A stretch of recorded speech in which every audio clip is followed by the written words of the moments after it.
Hi, and welcome to Exquisite You. My name is Dhrumil, and this initiative is brought to you by Aries. Today, I'm in an esteemed company of somebody who has made India proud, somebody who is an IVF specialist, somebody who has also been a part of the policy that was made by the government. She runs a clinic in the city of Anand. It is called Akanksha IVF Hospital. But more than that, she's such a wonderful human that you're going to meet today. Ladies and gentlemen, please welcome Dr. Nayana Patel. Hello ma'am, how are you? Hi Dhrumil, how are you? I'm good as well. Ma'am, you are never afraid to answer difficult questions. Whoever puts it in front of you. Where does this feisty spirit come within you? I think it comes from my mother. She was a fighter all the way for women empowerment. Okay. And she trained us the same way, that do what you think is correct.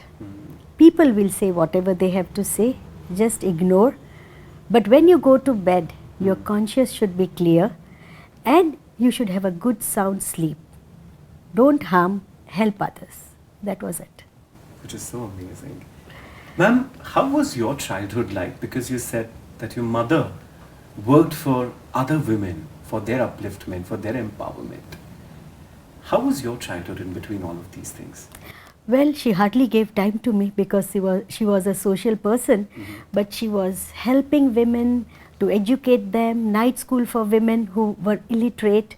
She would go to help any woman there at Rajkot, and I would say proudly that the first municipal corporation of Rajkot had 51 members, out of which 50 were male. One, my mother Savita Ben Tanna, was the only lady corporator, but she could do whatever she want to help the women empowerment, and people used to salute her for that. Wow. One X amongst those 50 males made a difference then. I'm talking about 55 years back, yes. Which is so amazing. Ma'am, when I talk about you in a city like Anand, which is comparatively not a metro city like other cities of Gujarat, and when you started there, especially with the IVF, I'm sure a lot of people would have said it's a far-fetched dream. It would never work in a city like Anand. People would not believe in you. To now, when you're one of the best in the country. Dhrumil, I fully agree with you that people had doubts. Even I myself had it, but I wanted to do it. When I started IVF in Anand, it was a rural town of 150,000 people. If I wanted double distilled water, I had to run to Ahmedabad. If I wanted the drugs, I had to order it from Mumbai specially, because no stockist in Anand that time, no stockist in Ahmedabad. And there I had my routine OBGY practice, that was of course my bread and butter. But in the morning from 5 to 8, I will start with this passion of doing IVF. My colleagues, fraternity laughed that this can be successful abroad or in metros. In Anand, it's never going to work. Yes, initial 5-10 results were negative, but I decided I'll do it cost price for the drug, media, everything, and call the people and do it, because I knew I could do it. And the first patient with tubal block, one of the general practitioner got it to me and said that, doctor, you have to see that she becomes pregnant, and we did our IVF. She got a positive result, and I have recorded the first heartbeat of that baby, and that baby Kaival is now almost 25 years of age. That is the story, and it has become a history now that anything is possible. You don't need to live in metro to do something. I'm sure, ma'am, when you heard about the test tube baby for the very first time, what did you feel then? Then did you feel that mujhe bhi ye karna hai? I was quite, how can this happen? How can we create a life in a lab? Is it possible to create artificially and put it in a womb? I was studying. When I was studying, it was just one paragraph in our gynae MD semester. Only one paragraph Only one paragraph for IVF. Because I cleared in 86.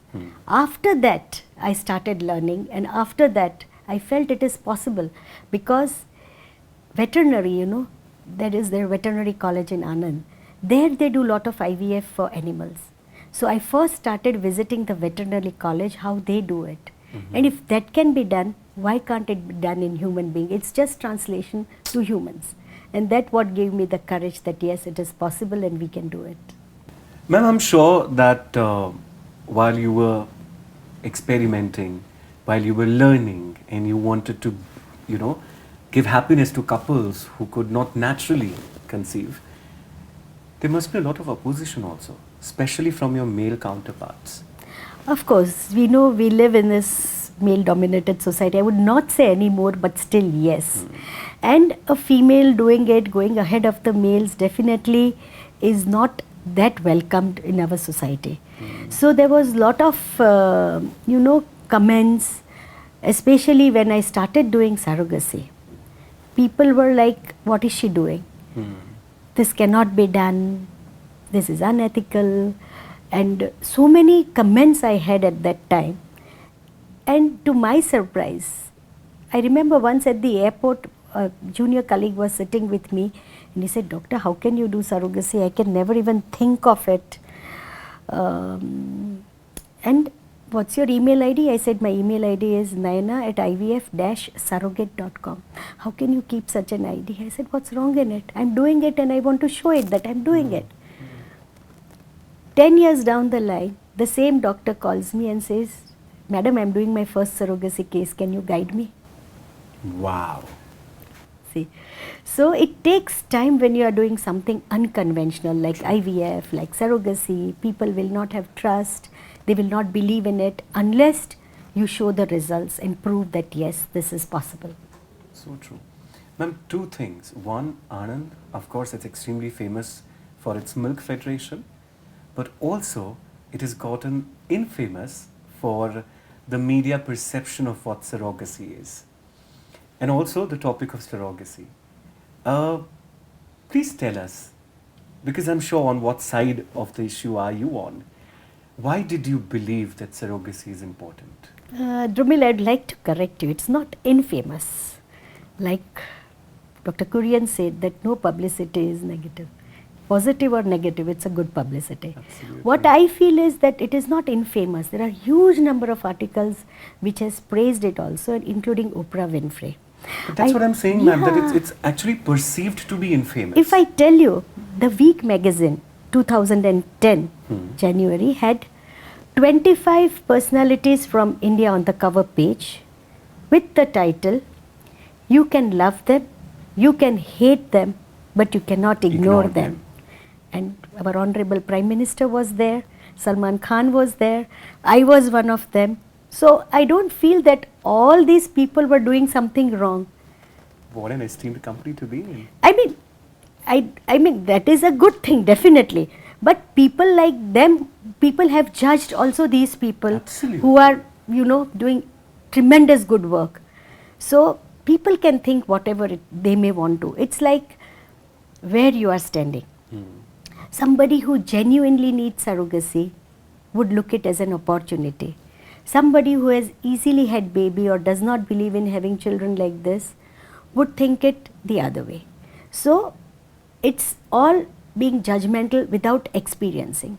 I tell these people that you have to experience infertility for a day. You have to be in the shoes of that surrogate mother for a day to experience what they are going through. And once they get the baby and the outcome, go and see what they are experiencing.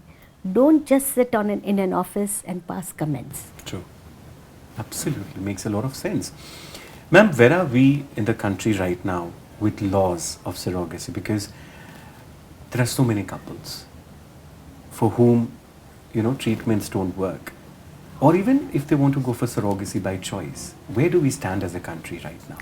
The government has taken a very positive step in regulating surrogacy. Okay. So now the new Surrogacy Act is out, which is very good. Few flaws, I would say, which they need to reconsider. I am sure they will. But the Act now says that each and every file of the couple who is going for surrogacy should get an eligibility certificate where they've put fixed criteria. The age group, they should not have a child, and unless the child is physically or mentally challenged, then they should have a genuine medical problem. Nobody should do it just for the convenience, which is very true.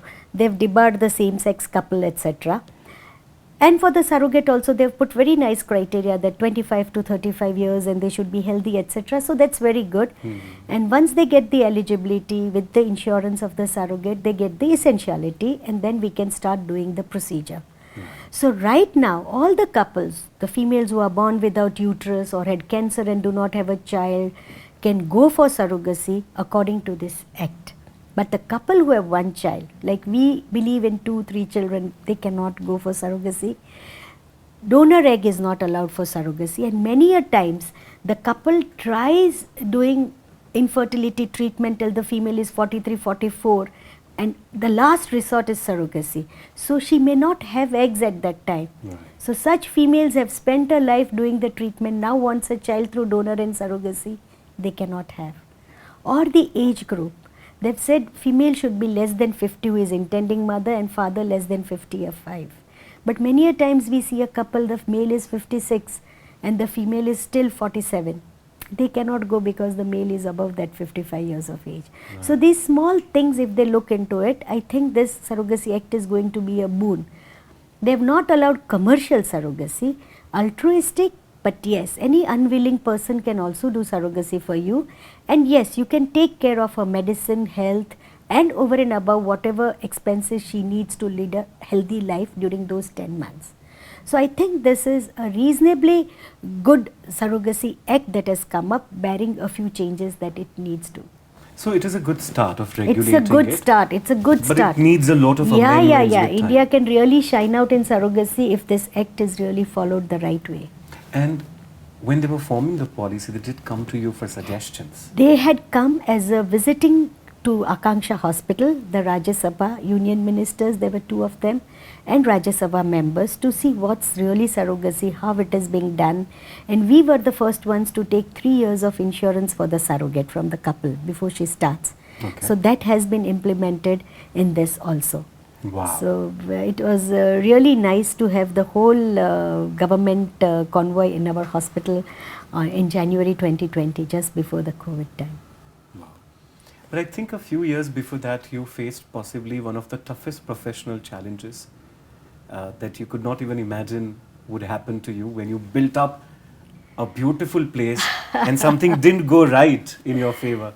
Would you want to share that, and how did you come out of it? What kept you motivated at that time? Well, Dhrumil, yes, I would say that in a town of Anand, I wanted to start a very nice hospital. I had kept my surrogates in mind. You know, I even run a surrogate trust. Even now, all my ex-surrogates can come to my trust, take treatment, take educational loans for their children, and free treatment for their family. We give them from that trust, Anand Surrogate Trust. There what happened is that this hospital was built keeping in mind that the couples will come, NICU will be there, human milk bank will be there, maternity unit, IVF all under one roof. And the foreign surrogacy got banned in November.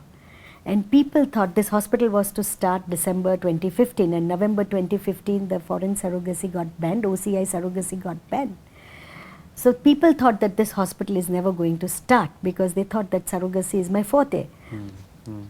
And to my surprise, people whom I had already employed started backing out that no, this is not going to work. I was just going to shift my old hospital to new one, and there when I saw this chaos, I decided I'll have a huge inauguration and call 5,000 people to show that yes, this is starting, and touch wood today. After 8 years, it is running very successfully. The NICU, the human milk bank, it is a free service. Wow. We are providing corporate social responsibility, the IVF department, the maternity, and also we now have a huge cardiology department with us with bypass surgeries. So I think where there is a will, there is a way, and when you do good, it comes around. It does come around, absolutely, and what a fab story.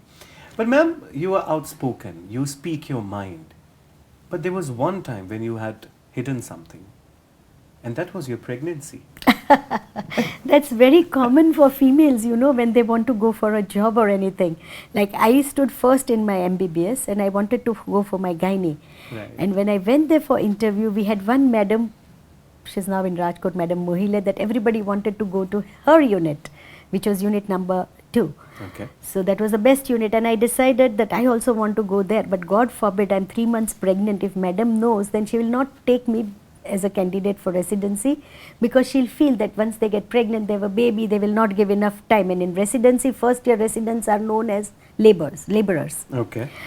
So I was trying to hide it, and then madam selected me And then I went and told madam that, madam, I have hidden this because I wanted to be in your unit. And she laughed that the moment you walked in the interview room, I knew you were pregnant. And the same thing happened now. When I opened my Zevia IVF in Jaipur, my consultant doctor whom I had trained and appointed, we started, we had an inauguration, and then 2 months down the line when I go there, she says, madam, you will not scold me. I said, why? I'm pregnant 4 months and I hid from you, I did not tell you. I said, no, I'm really happy that you are pregnant. This is a priority in life. Don't worry about your career. It will go on smoothly.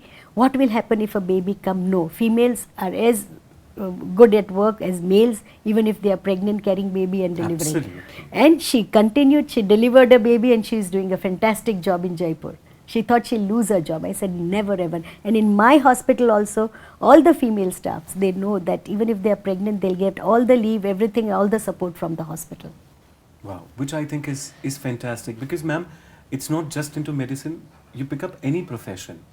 A young woman is denied a job thinking that she's just gotten married, she'll plan a baby.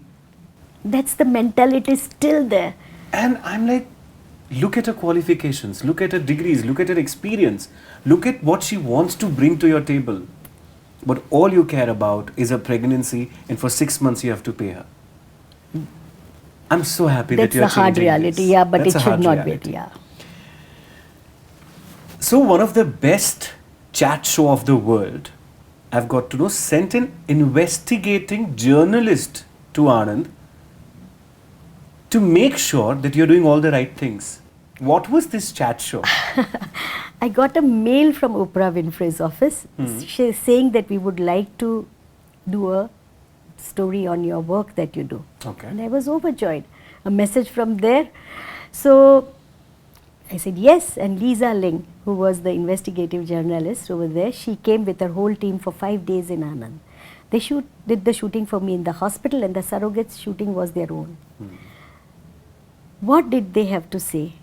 That when we had come 1 year back after tsunami, we saw a very sad part of India where the kidneys were stolen or sold from the sailors who had lost everything in tsunami, Right.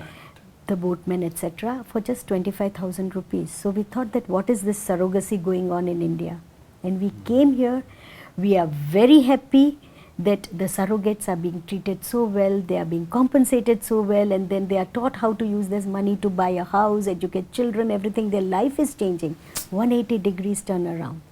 And that's why Oprah Winfrey titled is One Woman Helping Another Woman. I love it. And she sent the same message to me, God bless you, Dr. Patel. Do this great work, continue this great work. Wow. But I'm sure, ma'am, while you had your kid, there would be a lot of questions with the society be asking him that what is your mother doing? Because even people from your own profession didn't believe in you when you wanted to do something very unconventional. And when surrogacy has become such a taboo topic without understanding what really goes in there, without, as you mentioned, that, be that couple for a day and then speak for them. So what did your children go through? What was your conversation with them like? Because it's a very unconventional thing. I fully agree with you. I especially remember my son when he was growing and he was in a school. Always one day or the other there was some article in the newspaper. And in the morning, if I say the first thing, there's some article in the newspaper, he would come literally scared and ask me, is it a positive or a negative article? That I said, small why? child. Because he has to go to the school, he has to face other children, he has to face the teachers. I called him, I made him sit and I made him understand the whole procedure, that this is what I do. There is nothing wrong in surrogacy. Don't believe it is wrong. And whatever it is, anyone says something, you can explain this to them. And he was very happy. He himself is an IVF consultant now, and he 100% believes in what I did and wants to continue that. Which is so amazing. Ma'am, while we are talking about IVF and surrogacy, I think both of these are also very important for discordant couples of all the kinds. People who have HIV, or possibly the transgender community, or the same-sex couples. Currently, we do not have rules or laws which give them the freedom to become parents. What is your take on this? Look, Dhrumil, for HIV and HBsAg, all these discordant couples, we can do IVF. We ourselves do it, but we have to be very, very careful about how we maintain the eggs, sperms, embryos, etc. and how we take up the procedure. There are guidelines to be followed that we follow. Regarding the same-sex couple, LGBTQ, it's a very difficult thing right now because surrogacy is not allowed for them. Recently there was a case where they changed the gender after freezing the sperms and then they could have a baby with one's egg sperms. Yes, that's a possibility. The lesbian couples still have a chance because they can do it as a single mother IVF and get the sperm from donation, but the single father, same-sex couples, that is the male, gays and the transgender, still have an issue. Maybe. A few conversations are needed on that. Yes, yes, they are needed. They have their own life to live and after proper, scrutiny, they should be taken up for infertility treatment or at least having a baby. Absolutely. Ma'am, I cannot imagine your situation during COVID times. Imagine running this huge hospital, so many people around, so many people to take care of, a small city with minimal resources. Say COVID and I shiver. There was a overnight ban on everything, no travel, curfew. Right. I had 100 pregnant surrogates that time. 100.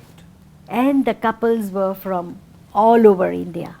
Even the district borders were closed. Why talk about states? And NRIs from Dubai, USA who had Indian passports, their children were there with us. And imagine if one surrogate gets COVID, all 100 would get it. They were there together. We didn't have support. Manpower stopped coming to cook meal, to give them. And the babies would not wait. They would start delivering. I remember the sleepless nights we had.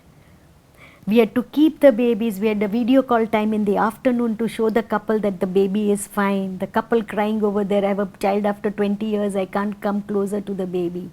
Nannies, where to get? The nurses were not available. And we have to quarantine them and then hand over the baby. 15 days, 2 sets of nannies. Again 15 days after quarantine, another 2. That was how we were working. The oldest baby, I think, was 3.5 months when we handed over them to a Pune-based couple. They could travel only then. And when you started coming, the borders were open, the societies gave problem. Nobody wanted the couple, hotels were closed for 3-4 months. So nobody wanted them in their society. So every day I had to call the collector. I was very happy the DSP and collector in Rajkot were very supportive. But beyond a certain limit, they raised their hands that we have to be with the company. But thank God, those days passed off very smoothly, all surrogates safe, all babies safe. Which is superb. I actually am having goosebumps while listening to these stories, like 100 surrogate mothers in the same place and babies won't wait for anybody. One Rajya Sabha member called me, Doctor, what are you doing? I've seen your facility in January, there were so many pregnant, how will you manage them? I said, I'm managing. Wow. It was a teamwork, team effort. Ma'am, you're in your 60s and there is, of course, you are in your 30s. Thank you. But there is no stopping. What is it that you look forward in life now with your interests? Well, of course, enjoy life, give it back to the society, education of the underprivileged people. That is a big thing that I want. Personally, I want to see that I can educate people who have children who are very intelligent but they don't have money to educate them. So that is one more thing that I want to do. And research. Huge interest in research, artificial intelligence. I have been part on 2-3 projects, and stem cells, another controversy. Absolutely. I have started doing that also, working on it, that how good, how bad it is, but it's really good and it could be the future. So my interest is right now research, give it back to the society, mainly education and of course medical part, and enjoy. Wow. So you have decided to choose all the unconventional things to do and then to build up a road for the rest of the people to follow.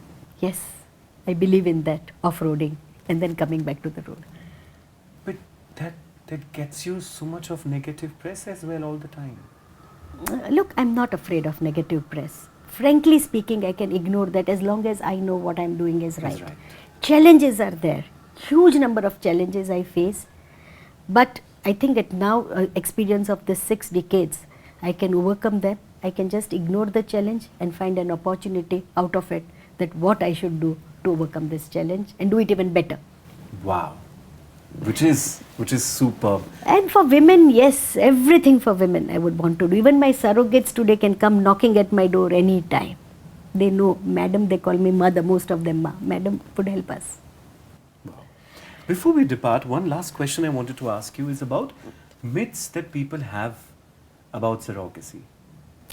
What they feel is that you are exploiting some poor woman. In America, it's the highest number of surrogacy in the world is done in America, but they criticize why. Don't you think that there also there are women who are getting exploited? This is not exploitation. Surrogate mother knows that she is doing this 9 months of service. We scrutinize her, we screen her properly so that there is minimal risk.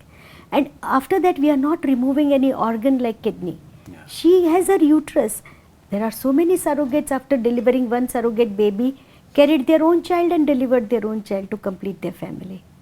So it's just a 9 month of hand-holding to a couple to give a baby and in return change her and her family life. That's what I would say. So please remove all the myths. Unless you experience once again a surrogate's life and an infertile couple's life, you will not understand this. Absolutely. Thank you so much, ma'am. I think there is so much more to learn from you, and we could only speak about certain things majorly on surrogacy, but I'm sure there is enough material about you on internet as well. You have done your TED Talks. You've been invited to the BBC in UK, wherein you gave some amazing interviews. Thank you. Thank you very much for being here with us. It was a pleasure talking to you, and how I wish we could speak more, but never say never. Thank you, Dhrumil. It was equally good for me, because sometimes whatever is suppressed in your heart, you need to talk out and tell people that yes, you may think whatever I am, but this is what I know what I am. Thank you so much once again.